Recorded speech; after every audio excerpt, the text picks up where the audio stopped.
Hello friends, welcome to ET graphics. इस video में हम फोटोशॉप के लेआउट, सारे टूल्स और पैनल्स के बारे में क्विक स्टडी करेंगे।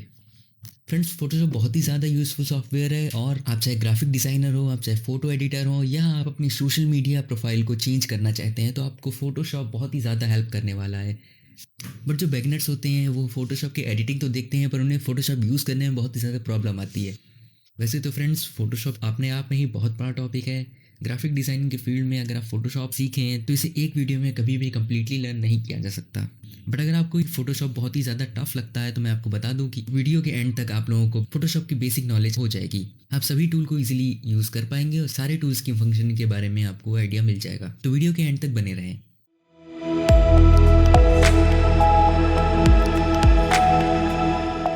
Subscribe the channel and press the bell icon.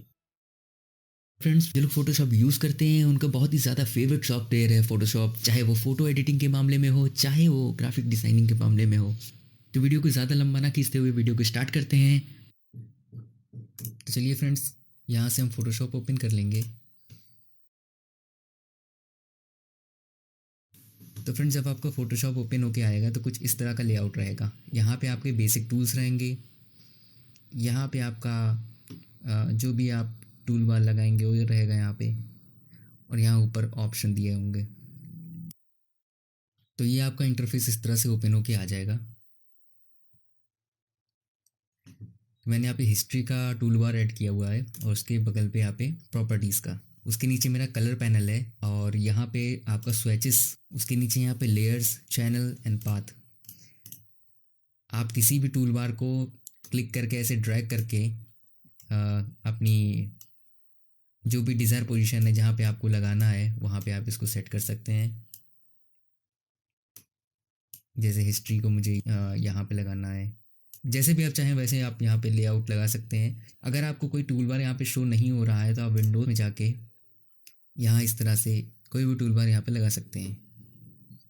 जैसे ये पैराग्राफ है, यहाँ पे मैंने पैराग्राफ यहाँ लगा रखा है और यहाँ पे कैरेक्टर पैनल है मेरा। तो फ्रेंड्स, सबसे पहले हमें एक आर्ट बोर्ड की नीड होगी। हमें एक डॉक्यूमेंट क्रिएट करना होगा। फ्रेंड्स, जैसे रियल लाइफ में अगर आप कोई भी आर्ट करते हैं या फिर कोई भी ड्राइंग करते हैं, स्केच करते हैं, तो आपको एक पेपर की नीड होती है। वो पेपर एक स्पेसिफिक साइज़ का होता है। अगर आपको छोटी पेंटिंग करनी होती है तो आपको पेपर छोटा चाहिए होता है। अगर आपको बड़ी पेंटिंग करनी होती है तो उसी के अकॉर्डिंग आपको बड़ा पेपर चाहिए होता है। सेम ऐसे ही फोटोशॉप में भी आपको डॉक्यूमेंट पहले से ही क्रिएट करना पड़ेगा, जिससे आप साइज़ को डिफाइन कर सकते हैं कि आपकी जो ग्राफिक होगी उसका डायमेंशन क्या होगा। तो फ्रेंड्स, न्यू डॉक्यूमेंट क्रिएट करने के लिए हम फाइल में जाएंगे। फाइल में जाके आप न्यू डॉक्यूमेंट आप यहाँ से ले सकते हैं। इसका शॉर्टकट भी होता है Ctrl+N। तो Ctrl+N जब आप प्रेस करेंगे तो इस तरह से आपका पैनल खुल के आ जाएगा। तो यहाँ पे आपका पहले से ही कुछ प्री डिज़ाइंड या प्री सेट्स कह सकते हैं आप यहाँ पे अवेलेबल हैं। जैसे आपको प्रिंट लेना है तो आपको यहाँ पे पेपर मिल जाएगा, A4 या A5 या A3, जो भी आप चाहें। अगर आपको कस्टम यूज़ करना है तो कस्टम भी आप यहाँ से सिलेक्ट कर सकते हैं। आपको बस करना ये है कि यहाँ पे जैसे आपको पिक्सल सिलेक्ट करने हैं तो आप यहाँ पे पिक्सल ले सकते हैं। इंचेस लेना हो तो आप यहाँ पे इंचेस ले सकते हैं, सेंटीमीटर, जैसा भी आप चाहें। जनरली हम जैसे वेब बैनर वगैरह बनाते हैं इंस्टाग्राम या फेसबुक के लिए, तो हम लोग यहाँ पे पिक्सल ले लेते हैं और 1000 pixel, 1000 height. And generally resolution, जैसे अगर आपको आपका डॉक्यूमेंट प्रिंट करवाना है तो उसका रेजोल्यूशन हम 300 लेते हैं। अगर आपको प्रिंट नहीं करवाना है तो जनरली 72 भी चल जाता है, बट आप 100 या 150 भी ले सकते हैं और अच्छे रेजोल्यूशन के लिए। पर ध्यान रहे, अगर आपको इसको प्रिंट करवाना है तो इसको 300 पिक्सल पर इंच लेते हैं। बाकी सब एज इट इज़ रहने दीजिए और यहाँ पे आप अपना डॉक्यूमेंट क्रिएट कर सकते हैं।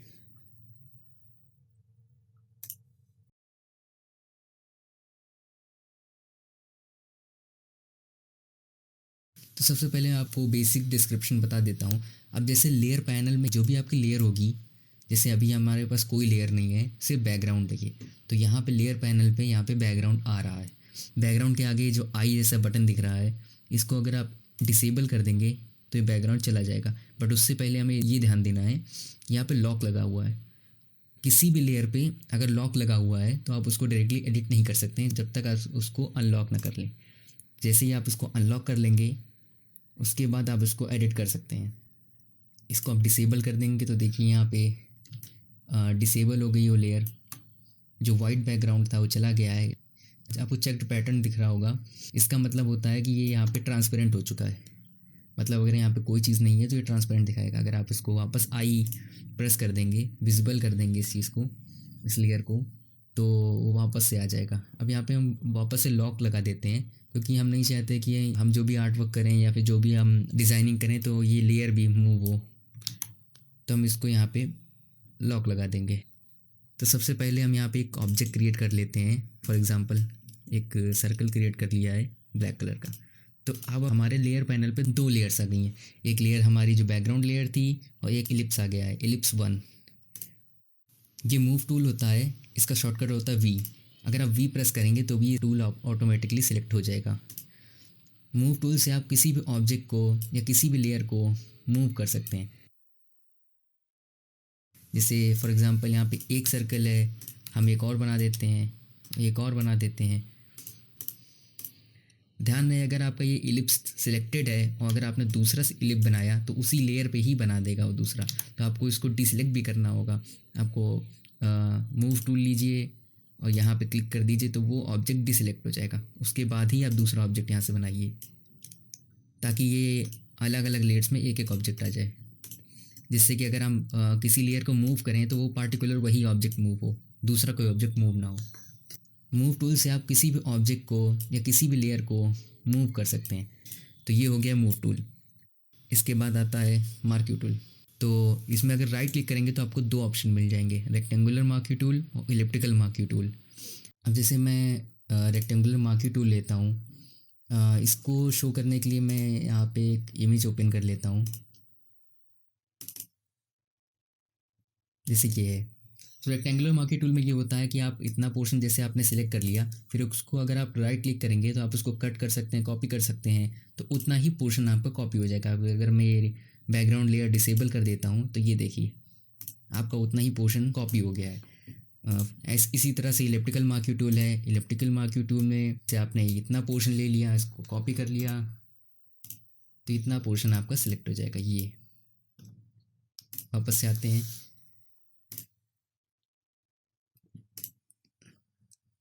इन दोनों लेयर को हम डिलीट कर देते हैं। फिर हमारा आता है लेसो टूल। तो लेसो टूल में भी आपको लेसो टूल मिल जाएगा, पॉलीगन लेसो टूल मिल जाएगा और मैग्नेटिक लेसो टूल मिल जाएगा।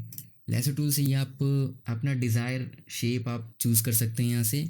फिर अगर आप उसको कोई किसी भी लेयर को कट करना चाहें, कॉपी करना चाहें, तो उतना ही एरिया में ये कॉपी हो जाएगा जो आपने क्रिएट किया होगा। इसी तरह से पॉलीगन लेसो टूल है। इसमें क्या होगा कि आपका एक स्ट्रेट लाइन में बन के आ जाएगा। जहाँ जहाँ भी आप क्लिक करेंगे वो एक स्ट्रेट लाइन आपकी ड्रॉ कर देगा। तो इस तरह से भी आप इसको कॉपी कर सकते हैं ऐसे। फिर आता है आपका इसको इस तरह से कर लेते हैं। फिर आता है आपका magnetic lasso tool. Magnetic lasso tool आपका कलर डिटेक्ट करता है। अगर उसको डिफरेंट कलर मिलते हैं तो वो उतना ही पोर्शन अपने आप ही ऑटोमेटिकली सेलेक्ट करता जाता है। आपको कोई भी क्लिक करने की ज़रूरत नहीं है। जिस तरह से ये देखिए मैं कर रहा हूँ, अगर आप अपने हाथ को ज़्यादा ही तेज़ मूव करेंगे, आप पॉइंटर बहुत ज़्यादा तेज़ मूव करेंगे तो ये जल्दी कलर डिटेक्ट नहीं कर पाएगा और आपका जो सिलेक्शन होगा वो कुछ ऐसा होगा। ये देखिए, और यहाँ पे मैंने प्रिसाइसली हाथ चलाया था, बहुत धीरे धीरे, बहुत स्लोली। तो इस वजह से यहाँ का जो सिलेक्शन हुआ है ऑलमोस्ट परफेक्ट हुआ है। थोड़े बहुत पॉइंट यहाँ पे रह रहे हैं, बट यहाँ पे मैंने हाथ बहुत तेज़ चलाया था तो इस वजह से ये नहीं हो पाया है ठीक से। तो ऐसे भी आप इसको कॉपी कर सकते हैं। तो ये आपका इस तरह से कॉपी हो जाएगा। फिर आता है हमारा quick selection tool. Quick selection tool क्या करता है कि जैसे आपका ये भी कलर बेस्ड होता है, जो भी आपका कलर है उतना ये आपका सेव करता जाता है। आपको बस ये करना है कि आपको उस पर ड्रैग करना है कलर पे और ये उस कलर को सिलेक्ट करता जाएगा। फिर जो भी आपको ऑपरेशन करना है, जैसे आपको कट करना है या कॉपी करना है, तो आप वहाँ से कॉपी कर सकते हैं। तो ये देखिए दोस्तों, यहाँ से कॉपी हो गया है। ये देखिए यहाँ पे लेयर आपकी कॉपी हो गई है। वापस से आ जाते हैं। ये हिस्ट्री टूल है, मैंने इसके बारे में नहीं बताया आपको। एक्चुअली ये होता है कि हम जितने भी ऑपरेशन परफॉर्म करते जाते हैं, ये यहाँ पे उसकी हिस्ट्री सेव करता जाता है। जैसे फॉर एग्जांपल अगर मैंने ब्रश टूल से यहाँ पे ब्रश चला दिया, तो यहाँ पे एक हिस्ट्री सेव हो जाएगी कि आपने यहाँ पे ब्रश मूव किया है। फॉर एग्जांपल अगर हम यहाँ पे इरेज़र टूल से इरेज़र मूव करते हैं, तो यहाँ पे इरेज़र आ जाता है। अब इसका बेनिफिट ये होता है कि अगर आप अंडू करना चाहें, जैसे आपको 5 स्टेप पीछे जाना है, तो आपको 5 बार अंडू दबाना होगा। बट हिस्ट्री पैनल की हेल्प से हम ईजिली अंडू कर सकते हैं। हमने जिस हिस्ट्री में ये लेयर ओपन की थी, आप वहाँ पे भी डायरेक्टली जा सकते हैं। अगर फॉर एग्जांपल हमने ये जितनी बार भी हम ऐसे ब्रश चलाते जाएंगे, यहाँ पे अलग अलग हिस्ट्री यहाँ पे ऐड होती जाएगी। अगर हमें यहाँ पे जाना है, तो ये देखिए बाकी ब्रश स्ट्रोक चले गए हैं। अगर हम वापस से अंडू करना चाहें, तो यहाँ पे हम ऐसे टाइप करेंगे, तो ये हम वापस से आ जाएंगे उसी स्टेट पे। तो यहाँ पे हम शुरुआत में जाते हैं। मैजिक बैंड क्या करता है, मैजिक बैंड आपका कलर सेलेक्ट कर लेता है उतना, आपको बस एक बार टैप करना है, वो आपके ये उतना ही कलर सेलेक्ट कर लेगा। यहाँ पे अगर आप ऊपर सेटिंग में जाएंगे, तो आपको टॉलरेंस मिलेगा। जितना आप टॉलरेंस कम रखेंगे, उतना ही सेंसिटिव रहेगा ये कलर के मामले में। अगर हम देखिए यहाँ पे टॉलरेंस अगर 5 कर देते हैं, तो अगर आप कलर सेलेक्ट करेंगे, तो सिर्फ इतना ही पोर्शन इसने सेलेक्ट किया है, क्योंकि इतना ही पोर्शन इसको सेम कलर का मिल रहा है। अगर हम टॉलरेंस बढ़ा देते हैं, तो अगर आप सिलेक्ट करेंगे, तो कुछ ज़्यादा ही कलर सेलेक्ट हो जाएगा। आपको टॉलरेंस मीडियम पे रखना है, इतना कि वो स्पेसिफिक कलर ही रीड करे। तो जैसे हमने 30 रखा है, तो इसने सिर्फ ब्लू कलर वहाँ से रीड कर लिया। आप देख सकते हैं यहाँ का कुछ पोर्शन उसने रीड नहीं किया है, सेलेक्ट नहीं किया है, क्योंकि यहाँ का पोर्शन कुछ ज़्यादा ही ब्लू था। और हमने यहाँ पे टैप किया था, यहाँ का पोर्शन ब्लू था, बट यहाँ आते आते कलर चेंज हो रहा है, तो उसने उतना पोर्शन सेलेक्ट नहीं किया है। फिर आते हैं हम ब्रश टूल में। ब्रश टूल का शॉर्टकट बी होता है। अगर आप राइट क्लिक करेंगे, तो यहाँ पे आपको और भी टूल मिल जाएंगे। तो ये आपका ब्रश स्ट्रोक है। तो आप अगर मेन डॉक्यूमेंट में आके यहाँ पे राइट क्लिक करेंगे, तो आपको इसका साइज़ मिल जाएगा, और यहाँ पे आपकी सेटिंग मिल जाएगी। आप यहाँ से इस मीटर को ड्रैग करके इसका साइज़ चेंज कर सकते हैं, और करेंगे तो ये और लार्ज हो जाएगा इसका साइज़। अगर आप कम करेंगे, तो इसका साइज़ कम हो जाएगा। और यहाँ पे इसकी हार्डनेस है,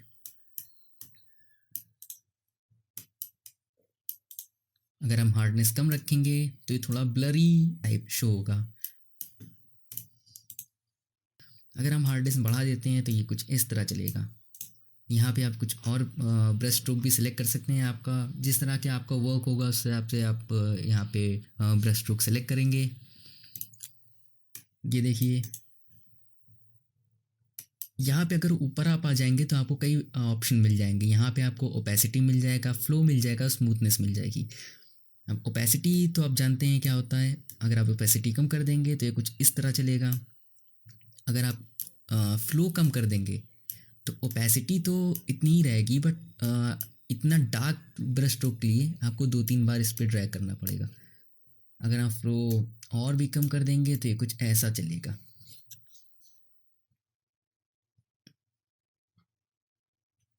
अब यहाँ पे आते हैं स्मूदिंग। अगर हम इसको यहाँ पे बढ़ा देते हैं, तो आपको जो ब्रश स्ट्रोक होगा, वो कुछ ज़्यादा स्मूथ चलेगा। आप यहाँ देखेंगे कि आपको बहुत ही कम एंगल मिलेंगे, एज बहुत ही कम होगा। अगर हम इसको स्मूथ नहीं रखेंगे, तो आपको एज मिलेगा। आप शार्पली इसको इस तरह से इसका स्ट्रोक कर सकते हैं। अगर आप स्मूथनेस बढ़ा देंगे, तो इतना शार्प स्ट्रोक नहीं बनेगा। तो ये हो गई ब्रश की सेटिंग्स। फिर नेक्स्ट टूल आता है आपका clone stamp tool. Clone stamp tool से आप किसी भी ऑब्जेक्ट का क्लोन ले सकते हैं। जैसे फॉर एग्जांपल यहाँ पे एक फ्लावर है, तो हम यहाँ पे जब क्लिक करेंगे, तो सबसे पहले आपको एक, अगर आप डायरेक्टली ऐसे क्लिक कर देंगे, तो आपको यहाँ पे वार्निंग शो होगा। तो वार्निंग आपको ये दे रहा है कि आपने यहाँ पे डिफ़ाइन ही नहीं किया है कि आपका ऑब्जेक्ट क्या है, आपको क्या चीज़ क्लोन करनी है। तो ये डिफ़ाइन करने के लिए हमें ऑल्ट प्रेस करके क्लिक करना होगा। तो अगर हम यहाँ पे ऑल्ट प्रेस करेंगे, तो यहाँ पे देखिए, यहाँ पे एक छोटा सा ये मार्क आएगा। अगर हमने यहाँ पे क्लिक कर दिया, तो यहाँ पे डिफ़ाइन हो जाएगा कि आपको ये ऑब्जेक्ट यहाँ पे कॉपी करना है, इसको क्लोन करना है। अब हम जैसे हम लोग ब्रश टूल में ड्रैग कर रहे थे क्लिक होल्ड करके, उसी तरह से आपको क्लिक होल्ड करके बस ड्रैग करना है, और यहाँ पे वो ऑब्जेक्ट कॉपी हो जाएगा। कुछ इस तरह से, ये देखिए। तो ये है हमारा क्लोन स्टैम्प टूल। फिर आते हैं इरेजर टूल पे। इरेजर टूल क्या करता है कि आपका कोई भी पोर्शन है उसको इरेज कर देगा। तो इरेजर टूल से तो आप फेमिलियर होंगे, आपने पेंट में भी यूज़ किया होगा। बट यहाँ पे फोटोशॉप में दो इरेजर टूल और हैं। एक बैकग्राउंड इरेजर टूल है, एक मैजिक इरेजर टूल है। बैकग्राउंड इरेजर टूल क्या करता है कि आपका जो भी बैकग्राउंड है, जहाँ पे अभी आपको यहाँ पे एक बीच में एक प्लस का साइन दिख रहा होगा, वो आप प्लस का साइन जहाँ पे भी टैप करेंगे आपका वो कलर रिमूव कर देगा। और बाकी पोर्शन आपका जो भी वो कलर नहीं होगा, जैसे आपका यहाँ पे आपके दो कलर आ रहे हैं इस सर्कल के अंदर, ये ब्लू और पिंक। बट आपका जो प्लस साइन है ये ब्लू के अंदर है, तो जितना भी पोर्शन ब्लू ब्लू होगा उतना ये रिमूव कर देगा, और जितना पिंक है उतना ये लीव कर देगा एज इट इज़। अगर आप पिंक पे ऐसे करेंगे तो इसी तरह से जितना भी पोर्शन उसको उस कलर का सेम कलर का दिखेगा उसको वो रिमूव कर देगा। यहाँ पे भी टॉलरेंस है, अगर आप टॉलरेंस बढ़ा देंगे तो ये कलर को डिस्टिंग्विश नहीं कर पाएगा इजीली, उतना ज़्यादा ये सेंसिटिव हो जाएगा। और अगर आप इसको कम कर देंगे करीब 6 तक, तब ये प्रिसाइजली वर्क कर पाएगा। तो ये डिपेंड करता है आपको क्या वर्क करना है, किस टाइप की आपकी फाइल है, उसके अकॉर्डिंग आप यहाँ पे टॉलरेंस सेलेक्ट कर सकते हैं। फिर आता है magic eraser tool. Magic eraser tool सबसे सिंपल टूल है। आपको बस क्या करना है कि यहाँ पे भी टॉलरेंस आपका दिया हुआ है, तो जिस कलर पे भी आप टैप करेंगे पूरी ग्राफिक से उतना कलर आपको रिमूव कर देगा। फिर आते हैं हम टाइप टूल पे। टाइप टूल में आपको ऑप्शन मिल जाएंगे horizontal type tool, vertical type tool, vertical type mask tool and horizontal type mask tool. तो हम यहाँ पे सेलेक्ट कर लेंगे horizontal type tool. Horizontal type tool हम यहाँ पे कुछ भी टाइप कर सकते हैं, जैसे कि एटी ग्राफिक्स। तो आपको यहाँ पे भी इसके ऑप्शन मिल जाएंगे, आपको यहाँ पे भी इसका ऑप्शन मिल जाएगा। अगर आपको ये कैरेक्टर पैनल नहीं दिख रहा है तो आप यहाँ पे विंडो पे जाकर यहाँ पे कैरेक्टर सेलेक्ट कर लेंगे। ये आपका कैरेक्टर है, ये यहाँ पे मेरा पहले से ही है तो इसने यहाँ से ओपन कर दिया है। यहाँ पे आपका फ़ॉन्ट है, जो भी यहाँ फ़ॉन्ट आपके डाउनलोडेड होंगे, जो भी इंस्टॉल होंगे आपके पीसी में, वो यहाँ पे शो करेंगे। आप यहाँ से इसका कलर चेंज कर सकते हैं, इसको सिलेक्ट कर लीजिए और यहाँ पे जो भी आपको फ़ॉन्ट रखना है वो आप रख सकते हैं।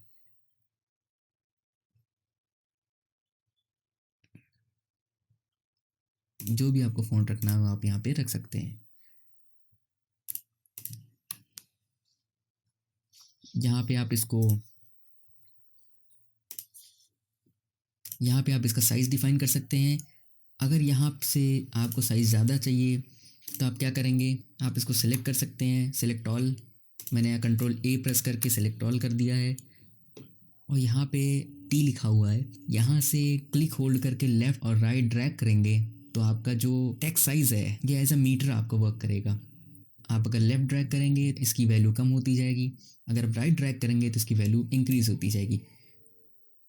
उसी तरह से ये टूल है, ये टूल आपका जैसे आपने यहाँ पे सेकंड लाइन लिखी है,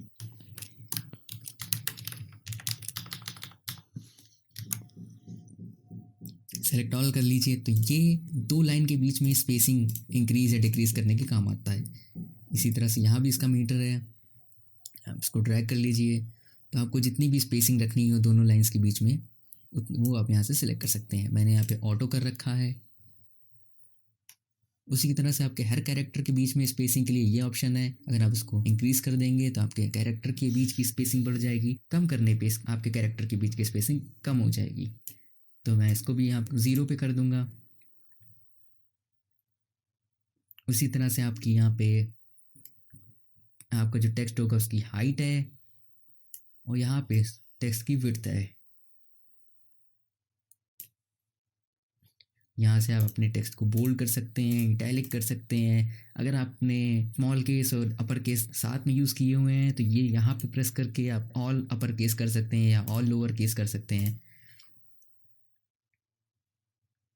ये बटन आपको आपका टेक्स्ट को सुपरस्क्रिप्ट बना देगा और ये सबस्क्रिप्ट। इसी तरह से ये अंडरलाइन और यहाँ पे इसको स्ट्राइक करेगा। तो ये हो गया कैरेक्टर पैनल। यहाँ ऊपर से आपको पैराग्राफ पैनल मिल जाएगा। यहाँ पे आप अपने टेक्स्ट को लेफ़्ट अलाइन, सेंटर अलाइन और राइट अलाइन कर सकते हैं। जैसे अगर ये लेफ़्ट अलाइंड है तो आप अगर कोई भी चीज़ लिखेंगे, जैसे हमने इसको रिमूव कर दिया और कुछ भी लिखा तो ये लेफ़्ट से राइट की ओर लिखेगा। फॉर एग्ज़ाम्पल अगर हमने सेंटर लाइन किया तो ये सेंटर से लिखना शुरू करेगा। अगर हम कुछ लिखते हैं यहाँ पे रैंडम कुछ भी, तो ये सेंटर से राइट और लेफ़्ट दोनों की तरफ बढ़ेगा। अगर हम इसको राइट लाइन करते हैं तो ये राइट से लेफ़्ट की तरफ लिखना शुरू हो जाएगा।